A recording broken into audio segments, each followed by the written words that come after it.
We need to talk about the menu.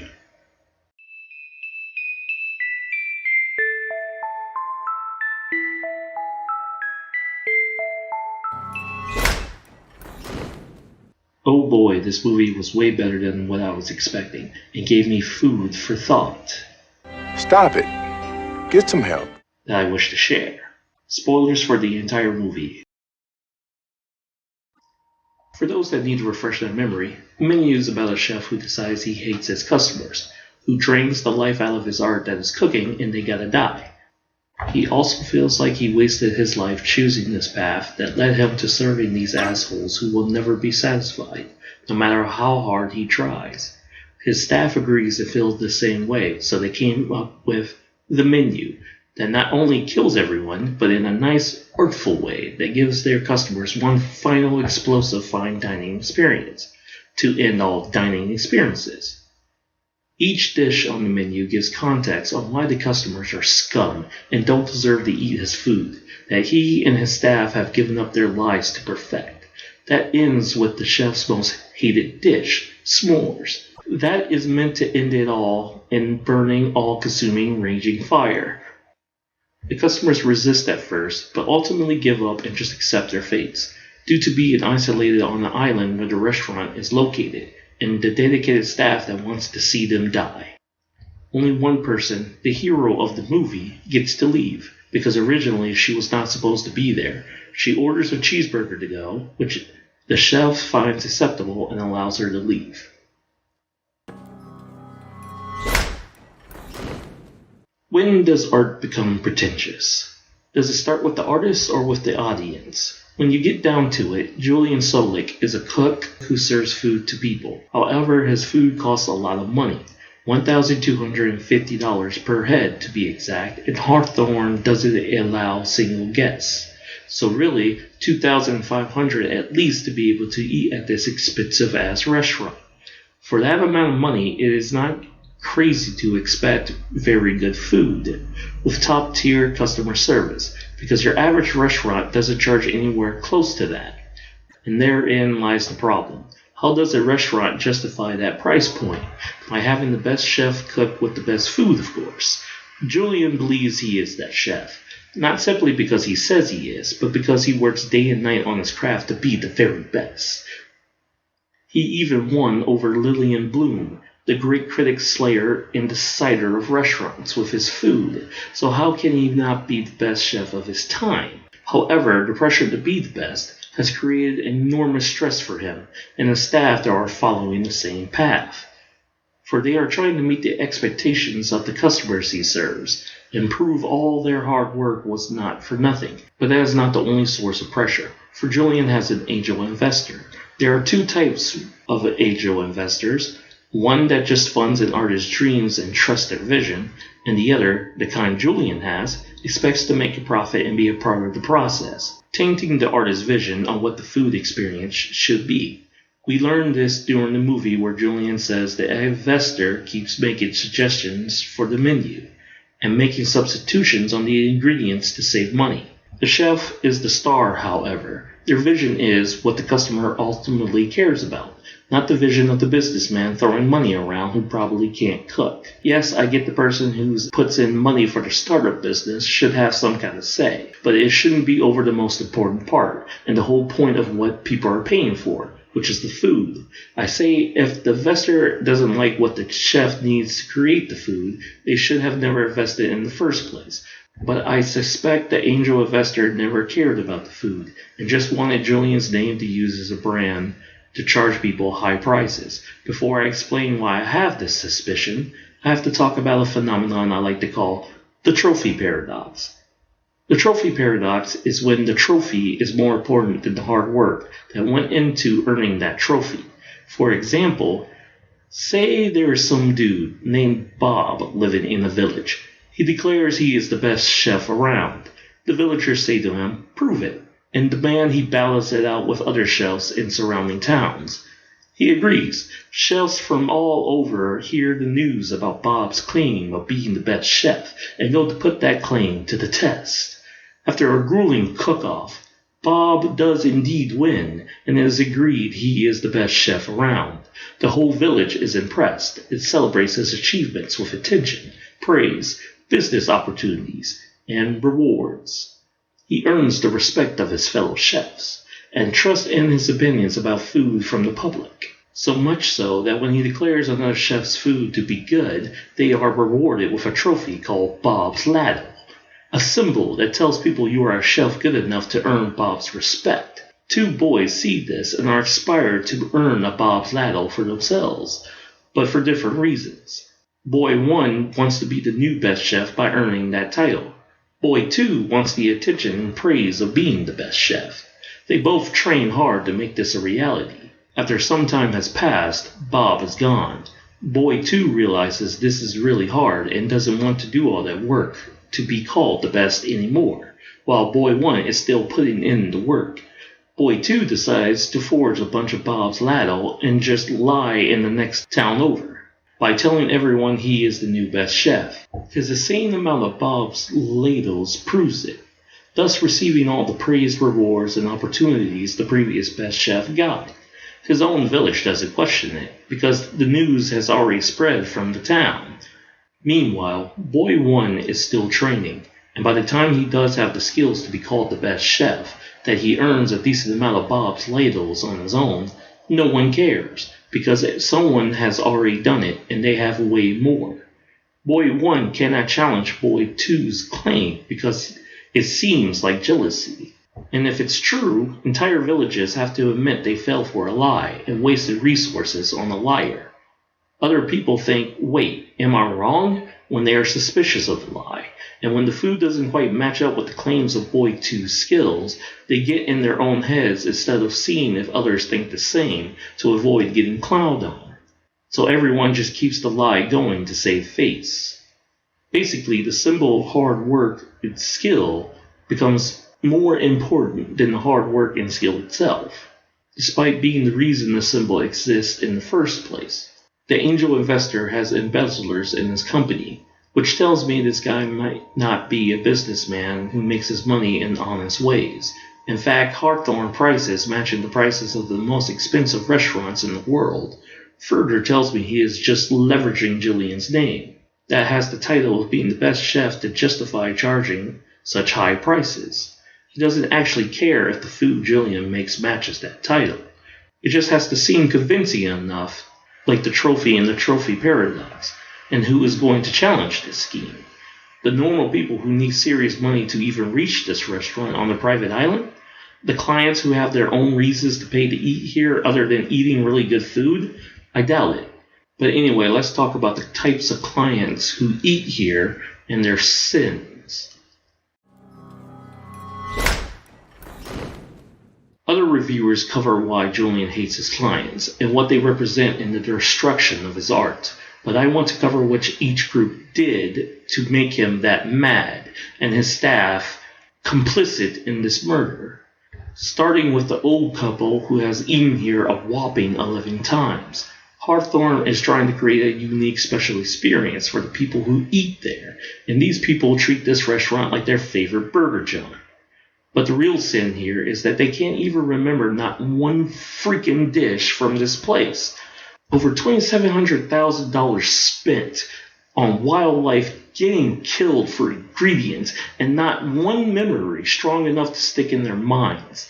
This is messed up because it implies the chef food is mediocre, just meh, good enough to keep coming back, but not enough to hold space in the mind rent-free. I don't know about you, but I've been blessed with good food in my life. Several dishes I can name in a heartbeat if I was ever asked. Because that's what life-changing food does. It stays in your mind forever. You remember those moments when you go, damn, this is good. Let me tell you the best chicken sandwich I've ever had from fast food. It was from a Church's Chicken in Toledo, Ohio around 2006. I remember the area it was in, the dark blue skies because it was nighttime, the oh so heavily sauce that elevated that chicken burger into legend. The only thing I can't tell you is the exact name on the menu, because I was not the one who ordered it, but I damn sure remember the second I bit into it. Good food makes you remember. So for this old couple not to remember a single meal including the meals they had that very night, confirms what Julian suspected all along, that his food is just not great enough. It's good, but not great. For an artist knows the audience reaction to their art does not lie. Next is the business bros, the embezzlers who work with, well, actually for the angel investor. Like their boss, constantly demanding special treatment and being allowed to change the menu to their liking, what's crazy is that they are employees of equal standing to the chef and the staff at Hawthorne, and yet feel like they are better than them and have status for basically no reason other than knowing the boss. Makes you wonder how often they did this. How often they tried to bully the staff into getting what they want, under the threat of snitching to the investor. I also wonder if other employees of the investor eat here also, treating Hawthorne like a company cafeteria they could just waltz in because they know the boss. How many favors they had to fulfill to friends and family of the angel investor, who probably didn't value the food nor the service that came with it, really puts the fallen angel scene and how cathartic it actually was into perspective, doesn't it? The symbol of all their status and made-up authority being silenced forever. Then there's the critic.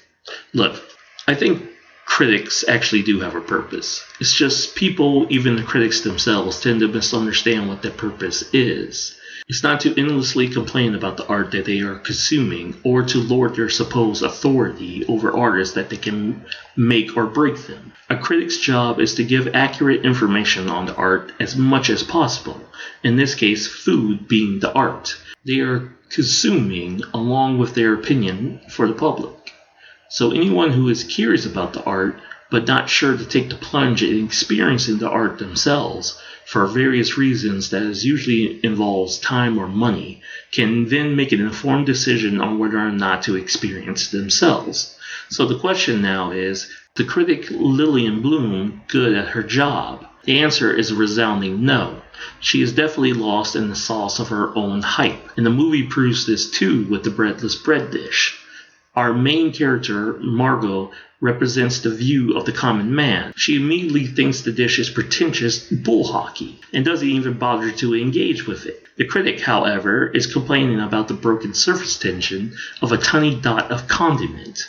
Something your average person reading her reviews, wondering if they're going to drop $2,500, wouldn't give two shits about. They would care more about the missing bread part, which she herself should be focusing more on.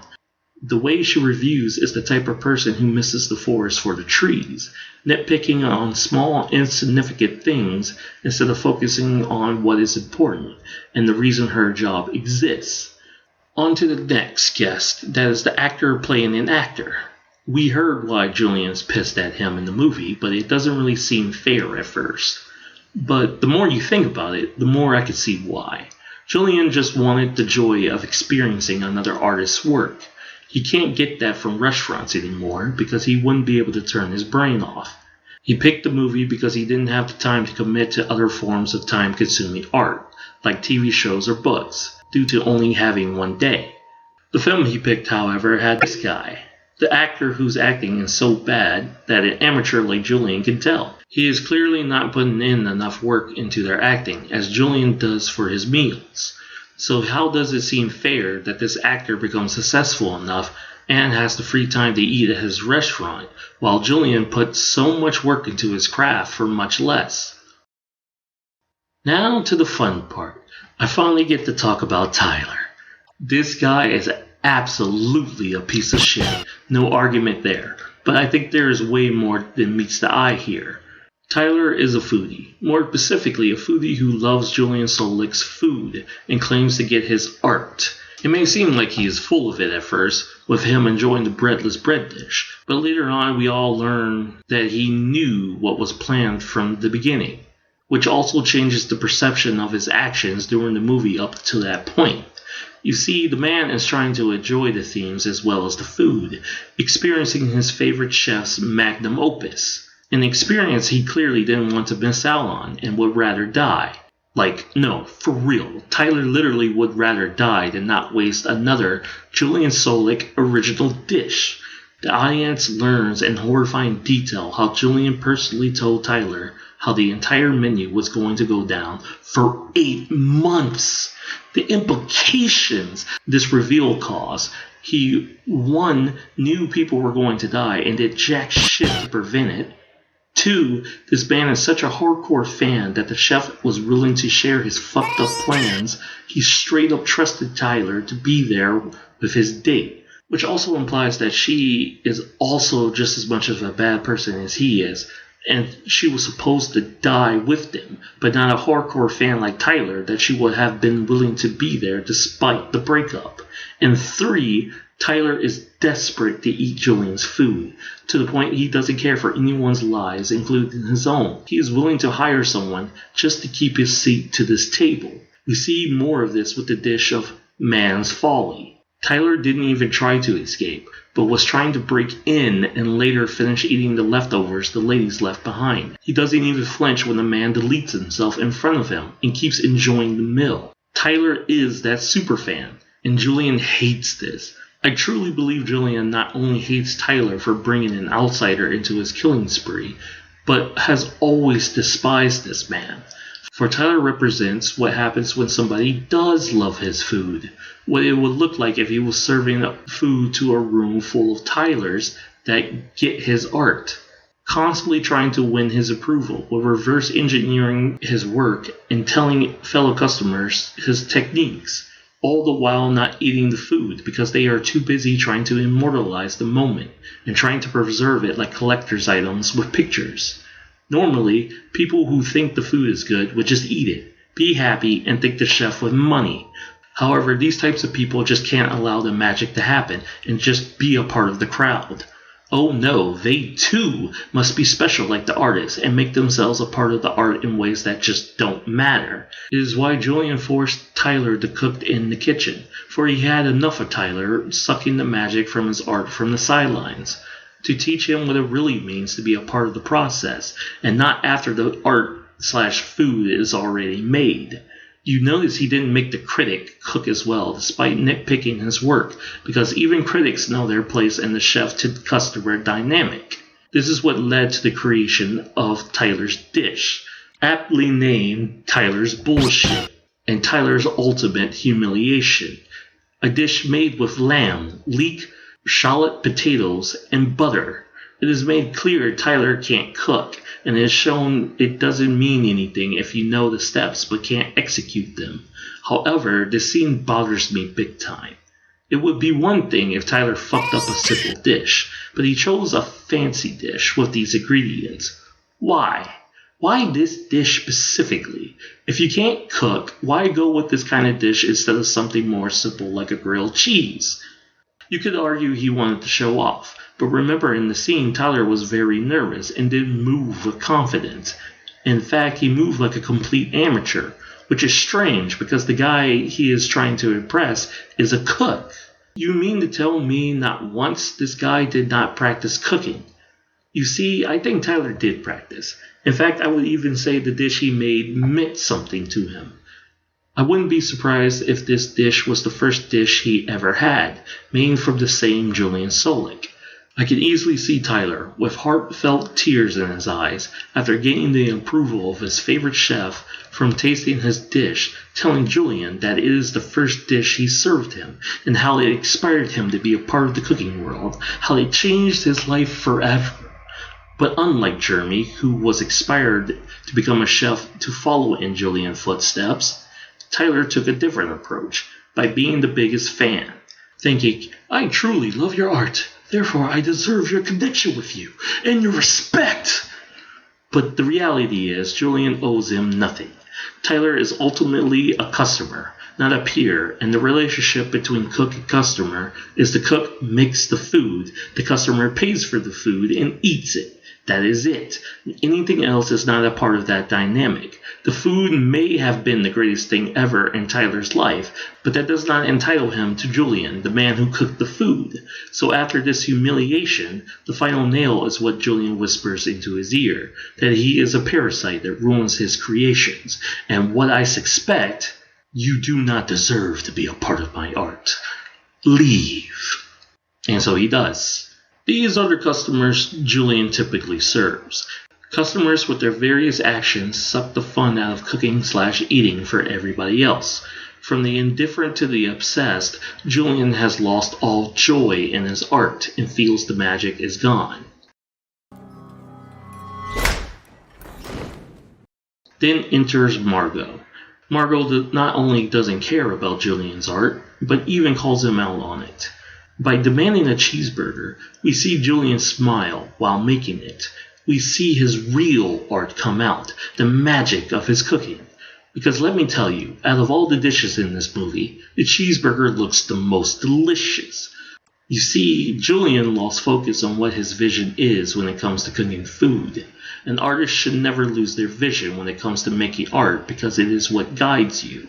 Art takes mental work to make the artist's vision real. When the artist loses sight of what their vision is, you get pretentious shit like this. The artist gets confused on what really matters for what the audience thinks that matters.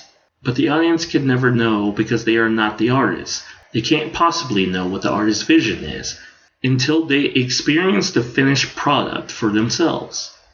In this case, Julian is out here serving breadless bread dishes to make a point instead of feeding hungry people. The restaurant is trying to wow them and earn that $2,500 price tag, when really the food should speak for itself. The cheeseburger scene is a reminder that one shouldn't lose focus on what the purpose of their art is. Julian is a chef that had everything he could possibly want to create his food, but yet, in his own words, he couldn't achieve his goals when it came to his customers. I can't help but wonder if restrictions are where creativity thrives. We all see movies and games get millions of dollars with manpower to match thrown at them only to come out trash. At what point does a project get too many resources and it starts killing creativity? If Margot had not demanded that her cheeseburger be a regular cheeseburger, would it have turned out that good? Perhaps Julian should have accepted substitutions, just so he can have an excuse to make great tasting food with what he was given. I don't have a solid answer to this question, but this movie definitely will make me think about it in the future with my own art. The Menu is a fantastic horror movie. People tend to complicate things, forget that the simple answers are sometimes best and have endured for generations for a reason, inflate the value of things to make it seem bigger than it is, to seem more important than they are. Put too much of their identity into something that can't possibly handle that kind of weight. If Julian has just stopped for a good minute to consider that maybe, just maybe, this job ain't it. Doesn't matter if this was his dream. If this is what his dream leads to, it's a nightmare, and he needs to find a new one, staff included. If a job is so bad that you have to be plotting a premeditated murder for 8 months, that job is a job you need to quit yesterday. Don't tell me they stayed for the money, because y'all seen how they was living out here. It looked like a slavery boot camp to me. Just start over somewhere else is all I'm saying. No job is worth your sanity. If you made it this far, my question to you is, what dish would you have made if you had to impress a chef? Thank you for watching this video, and also thank you to all the new subscribers. I see you when I see you.